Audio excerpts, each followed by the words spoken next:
Et étant donné que le changement climatique s'accompagne aussi des bouleversements pluviométriques, les dégâts causés par des précipitations dans la capitale plongent nombreux dans la précarité.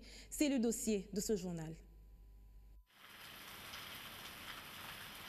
Les dernières pluies diluviennes qui se sont abattues sur Kinshasa ont poussé le gouvernement de la ville à prendre des dispositions en vue de sécuriter davantage les populations vivant dans les zones à risque et à venir à la rescousse des sinistrés.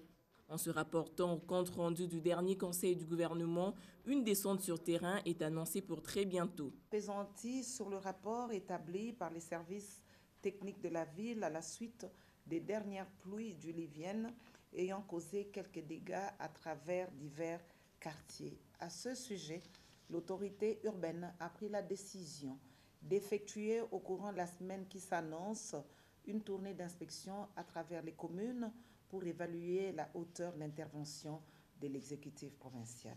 Pour la plupart des Kinois, la pluie demeure une fatalité au regard des dégâts enregistrés après chaque tombée. Cas de certaines communes où le spectacle est souvent désolant, des avenues sont inondées, des caniveaux bouchés et parfois les ouvrages d'assainissement ne sont pas épargnés. Ce n'est vraiment pas propre. Les gens tombent, se salissent, les véhicules s'abîment, il y a des difficultés de transport. Ils doivent trouver des véhicules et entreprises appropriées pour bien faire ce travail. On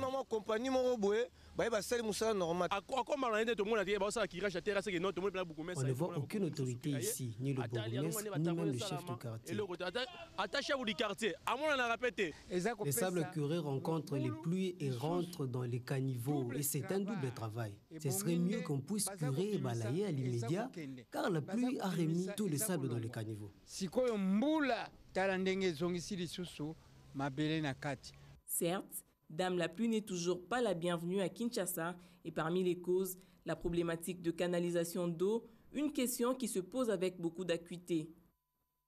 Ces caniveaux sont parfois mal curés ou même pas du tout. Le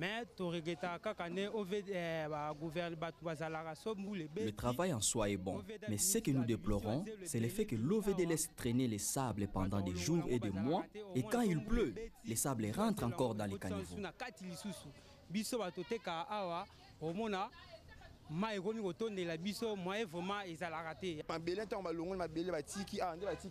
Ces sables qu'ils ont enlevés vont traîner pendant longtemps sur ce lieu. Ceux qui étalent leurs articles ici seront en difficulté. Il faut les évacuer vite.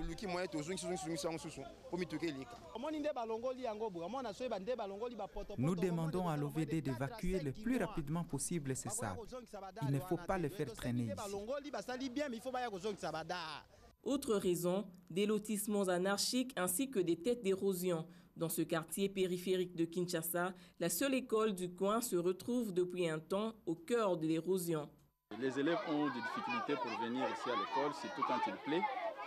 Il n'y a pas moyen d'arriver à l'école parce que l'érosion divise juste l'école en deux. C'est ça vraiment la grande difficulté. Nous demandons aux autorités. Le Tegambela n'est pas comme telle une école privée, c'est une école publique qui aide vraiment la population du milieu où nous sommes. Nous avons peur de nous promener la nuit par crainte de tomber sur des incivils qui se cachent dans ces ravins prêts à tuer. Regarde, les enfants ont besoin d'apprendre.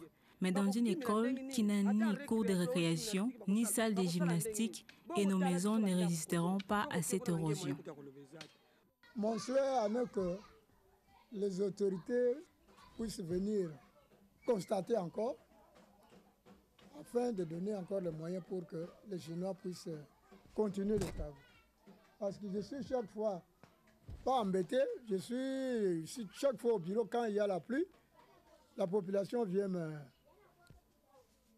pas me menacer, mais ils viennent me faire le rapport. Kinshasa sous la pluie rime avec dégâts. La prise de conscience des uns et des autres serait la bonne attitude pour atténuer les conséquences du réchauffement climatique.